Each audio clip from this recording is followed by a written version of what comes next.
Hello Math Wizards! Now we are on the last lesson of our topic on quadrilaterals. So we will be having the last type of quadrilateral, and that is a kite. Let's start. In our previous lessons, we discussed about the two major kind of quadrilateral, and that is a parallelogram and a trapezoid. They are classified according to the number of parallel lines. So in a parallelogram, there are two pairs of parallel lines, and in a trapezoid, there is one pair of opposite sides that are parallel. With the last type of quadrilateral, we will be having a kite which has no pairs of parallel lines. Let's recall the definition of a kite, and that is a quadrilateral with two pairs of consecutive sides congruent. Meaning, based on the definition, we could say that based on our illustration, segment AB is congruent to AD, and BC is congruent to CD. So in terms of angles, angle D is congruent to angle B. The angles formed by two non-congruent sides are congruent, meaning in the given, angle B and angle D are congruent. When we are referring to the sides of the kite, this will be our property. Okay, now let's have the diagonals. The diagonals of a kite are perpendicular.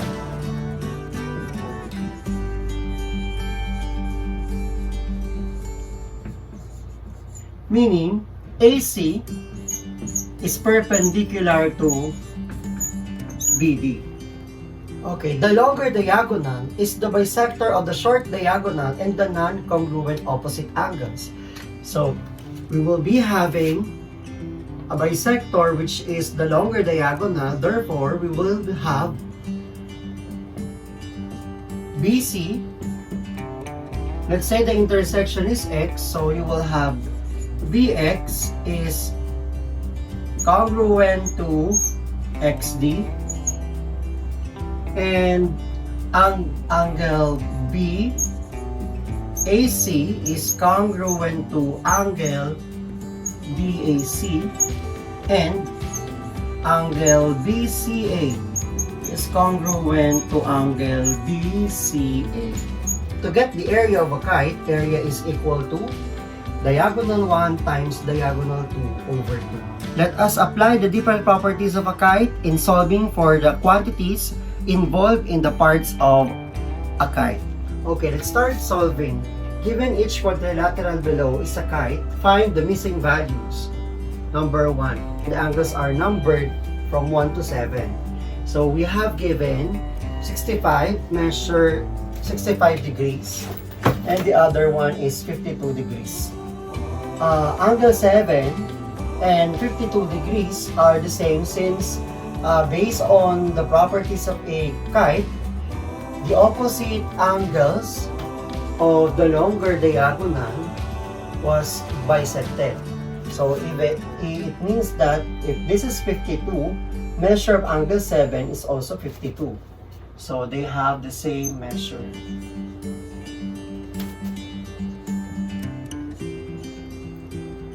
Okay, so we all know, as we recall the properties of a kite, we all know that the diagonals are perpendicular. Angle 3 represents the angles formed by the diagonal, so therefore it is 90 degrees. So if this is 90 and this is 52, we will just get the complement of 52 to get measure of angle 5. The same with the measure of angle 6 because they are congruent. So, 90 minus 52 is equal to 38. Therefore, measure of angle 5 is 38 degrees. The same with angle 6, which is also 38 degrees. Continuing our solution, we already have angle 3, which is 90 degrees. Now let's have measure of angle 4. So in that case, we all know that the angles formed by by the consecutive sides that are not congruent, the two angles formed are congruent. Therefore, if this is 65, we could also say that angle 4 is also equal to 65. So, 65 degrees.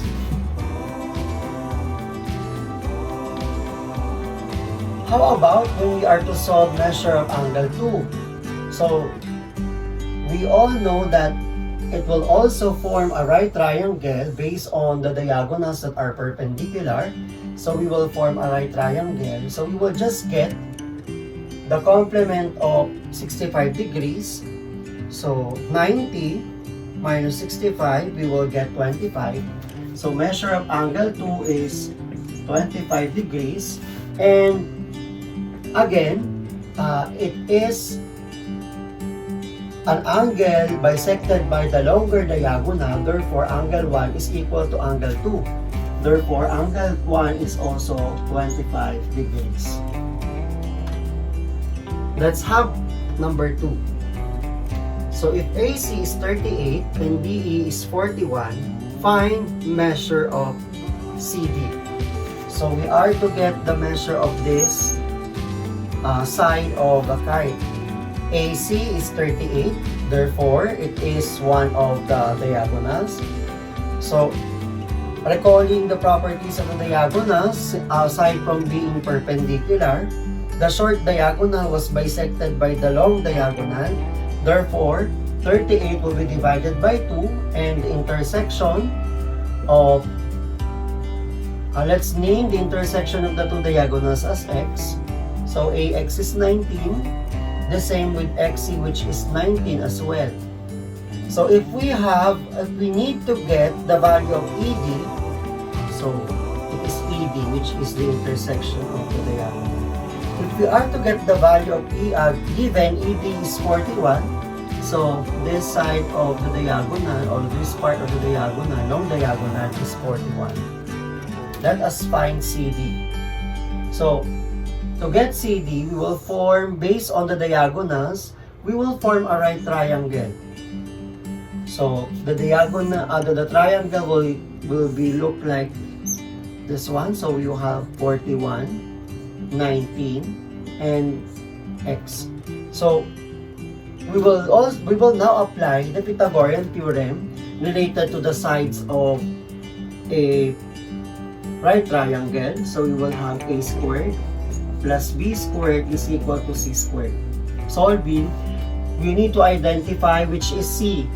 So, c is the one that is opposite of the right angle. So, opposite of the right angle is x. Therefore, x will become c.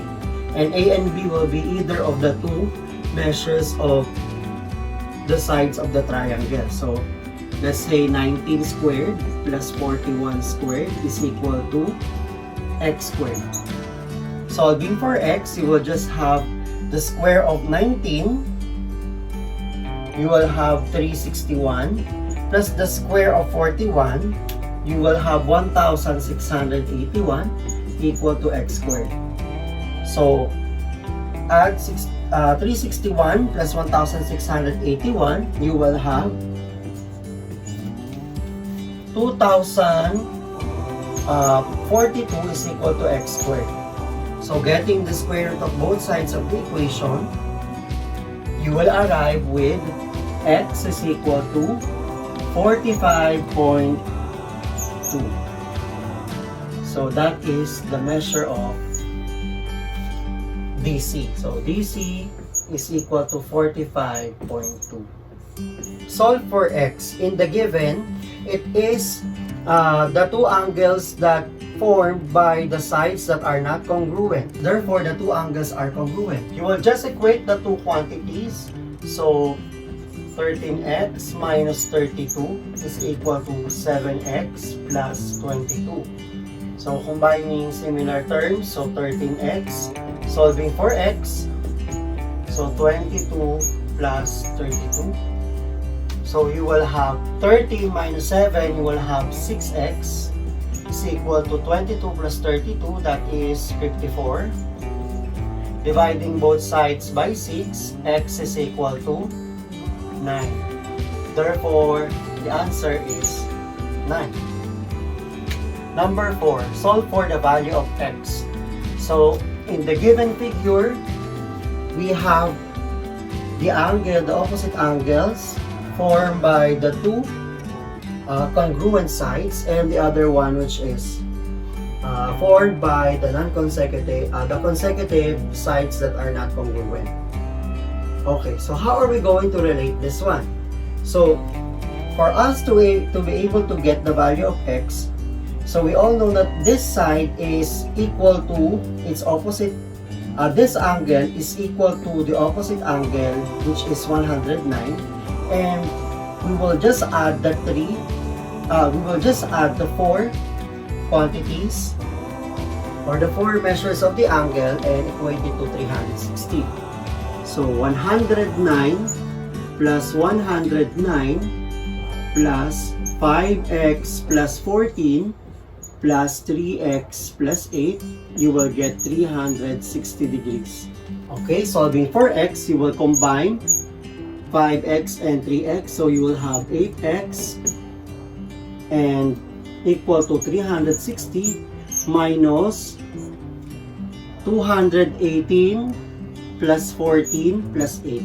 So minus 240. So 8x is equal to 360 minus 240 is 120. Divide both sides by 8. X is equal to 15. Therefore, the value of x is 15. Find measure of angle STV. So in the given, measure of angle SRV is 9x plus 1 and RSV is 23x minus 7. In the given, we all know that the diagonals are perpendicular, so we will be having RVS, triangle RVS, as a right triangle. Since it is a right triangle, the other two angles, which is not a right angle, is equal to 90 degrees. Therefore, 9x plus 1 plus 23x minus 7 is equal to 90 degrees. Solving for x, you will be having 9x plus 23x is equal to 90 plus 7 minus 1. So adding 9x plus 9 plus 23, you will get 32x equal to 90 plus 7 minus 1, you will get 96. Dividing both sides by 32, x is equal to 3. So, since angle STB, which is the one that is missing, is congruent with measure of SRV, which is 9x plus 1, we will just have measure of angle STV equal to 9x plus 1. So substituting 3 for the value of x, so that is 9 times 3 plus 1. So that is 27 plus 1 equal to 28 degrees. So our answer for measure of angle STV is 28 degrees. Number 6, find measure of FGJ. So, the angle that we are to find is FGJ. So, this angle. Okay. So, how are we going to find the measure of angle FGJ?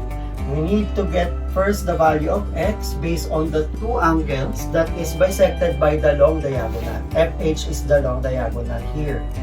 So, equate 5x minus 1 is equal to 2x plus 11. So 5x minus 2x is equal to 11 plus 1. 5x minus 2x is 3x. 3x is equal to 11 plus 1 is 12. Divide both sides by 3. X is equal to 4. So since we already have the value of x, which is 4, we will substitute to the value of 2x plus 11 and get its complement to get the value of FGJ. So let's get the measure of angle GFJ, which is 2x plus 11. So 2 times 4 plus 11. So that is 8 plus 11 is equal to 19. So the measure of,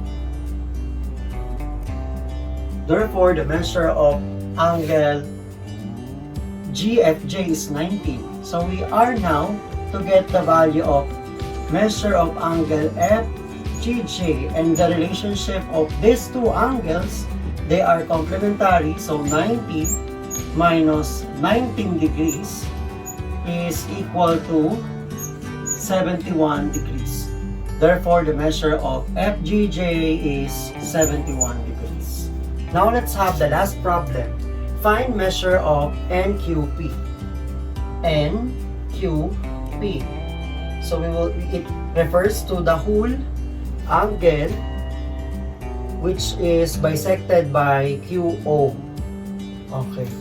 So, meaning to get the value of NQP, that is twice of 4x minus 7, because it is NQP is bisected by QO. This angle, which is 11x minus 23, is the complement of this angle, which is also equal to 4x minus 7.